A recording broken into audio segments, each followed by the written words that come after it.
Hey guys, it's KJ bringing you another Sabotage game on Underpass. And this video is not exceptional in any way. I don't get a good KD, but it is what I think is a prime example of what Sabotage should be.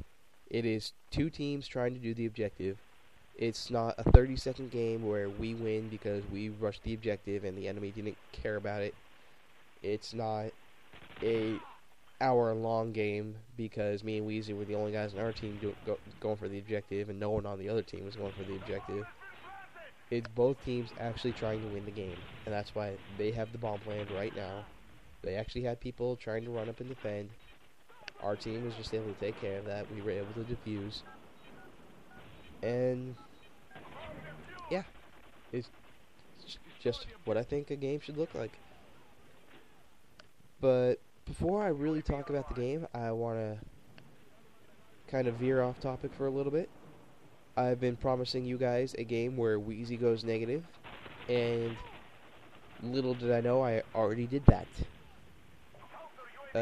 On a side, or to veer off topic again just a little bit, I was playing tonight, and we were in a game. It was a Sabotage game on Subbase. It was not a slow game. It was pretty quick, but it wasn't like a 30-second game. It went on for a few minutes, and Wheezy went 3-8. And I was sad to find out that I was not recording. But fortunately, he started talking about this, and before he found out I was not recording, he let out some information that said, "Oh, in that video where you have like 3 Sabotage games, I go negative in one of them." And I went and checked it out, and yeah, in the second video, or the second game of Sabotage Nation, he goes negative. And I actually have a theory why he went negative. It's not because he's bad. I mean, we all know he's an incredible player. I think what happened was he had a slow start, which if you've seen some of his videos, it happens. He does get slow starts occasionally, but then he goes on this rape spree and still ends up going 50-8. But in that Sabotage game, since he had the slow start and we won the game before he was able to pick it up, he ended up negative. And I just want to point that out. I've been telling you it happens, and there's a little bit of proof. I'm sorry I didn't get that 3-8 game, but at least there's that for now. I'm sure I'll get a better one eventually. To talk more about the game, there are a few strategies I use when I play Sabotage, and I find them to be pretty effective. One is the straight up grab the bomb and rush their point. And sometimes, yes, it's suicidal, but there's other times when that's what wins you the game, because you rush the point and they just aren't ready for you. And the other strategy I use is really good when your whole team is trying to win. You do let someone else take the bomb. You run up ahead of them, and you start to terrorize their spawn. Because you can't, even if they plant, if no one's covering it, then of course they can instantly defuse it. And it's a lot easier to cover it if someone has already gone ahead and started to clear path a little bit, and then that makes it easier for other people to set up. If you're the person who plants is the first one there, then odds are their team is going to be able to have a few people there pretty quick, and they're able to defuse it. And of course, that is why I love tac-insertions, because once you get into their spawn to terrorize them, you can keep spawning in their spawn. And it's just a really great thing.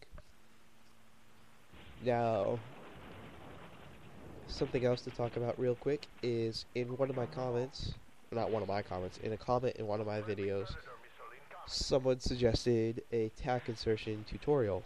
And I think that is a fantastic idea, because tac-insertions are a very, very useful piece of equipment, and I think more people should use them. They're really great. This game has horrible spawns, so you can fix it for the game, or at least break it even more to your advantage. Not really break it, because yeah. Anyway, I'm not gonna say too much about it in this video because, you know, I'm gonna do the other videos for it. But just a quick tip to get you thinking about the tac insertions. Think about pretty much most of the maps in this game. There are points where generally no one looks, ever. These are the best tac insertion spots. For a couple reasons. One, because of course they won't find your tac insertion. And two, when you respawn, since no one looks there, you get the jump on them because they're of course not looking at you. And just one other quick piece of advice. I've seen enemies make this mistake a lot. Remember that the way you're facing when you put the tac insertion is the way you face when you respawn. I find it hilarious when I kill some guy who is sitting on top of his tac insertion, wait for him to respawn, and he respawns facing the wall because he was facing the wall when he put it. That's always a bad idea.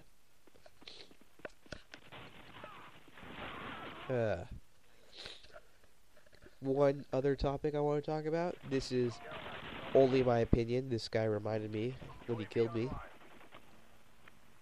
I think there is a difference between defending a point and camping a point. I understand that it's defending an objective, and it does have a reason. But I think there are ways of doing that without sitting around corners waiting for people to run by. I think you can control the area and make sure no one's coming. I just think that's a better way to do it. I will never admit that sitting around a corner is a legitimate strategy. Also, I'd like to say, I completely killed that guy, and the game is lying to you by saying he killed me. I put half a clip into him before he even started to fire. That's a complete exaggeration, but still, he should have died.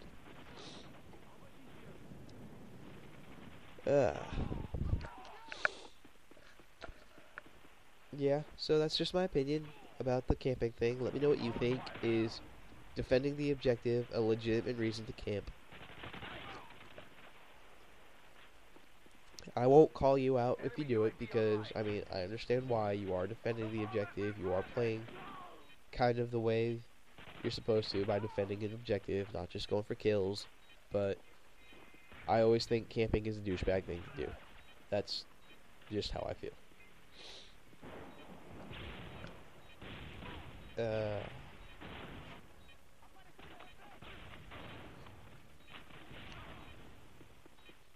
Yeah, that building is a pretty good tac insertion spot. Both places that you've seen me put tac insertions in this game are pretty good for the reasons I was talking about. People just don't generally look there. And I'm just going to throw this out there. If this had been anyone else, they would have survived that grenade since it had rolled that far away and went through the bomb plant zone thing. But no, since it was me, the game decided I needed to die.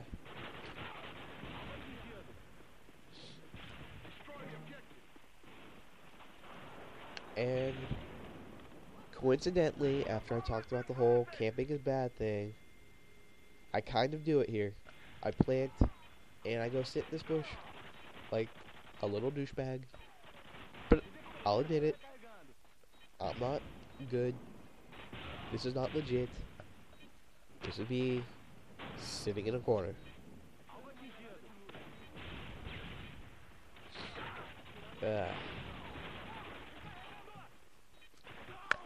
Yeah, that's pretty much all I have to say, except for the fact that I just completely sprayed into their entire team.